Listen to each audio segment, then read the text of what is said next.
For the last few days, this little indie game has taken me away from all other games I've been playing. What is it? Why, it's Cube World, of course. Now this is only an impressions video because currently the game is only in public alpha, meaning you can buy and play it, but not all the features are present. But I'll talk more about that in a bit.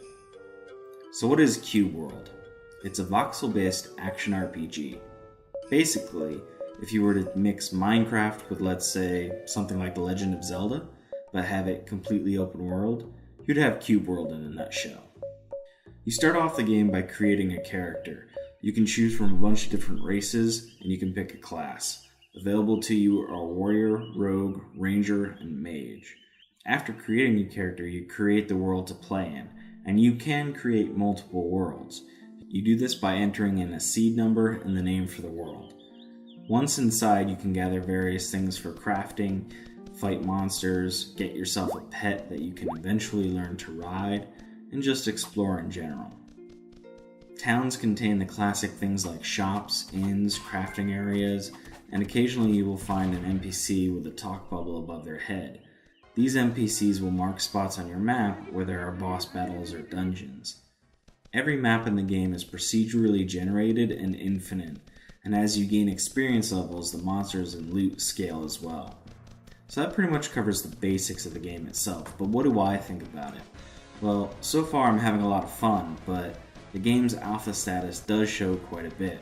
The first thing you will notice is that the game has no music at the moment, which is why the music you hear in the background is from Final Fantasy IX, as I was playing that soundtrack on my computer when I captured this footage.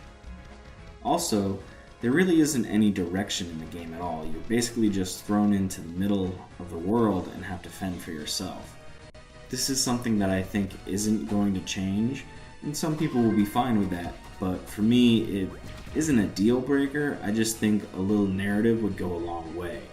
Or at the very least, some sort of tutorial at the beginning of the game that teaches you the basics of your class and the game in general.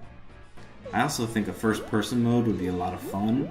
As it is, you can zoom the camera into pretty much first person, but playing that way isn't very easy, and camera clipping occurs quite frequently.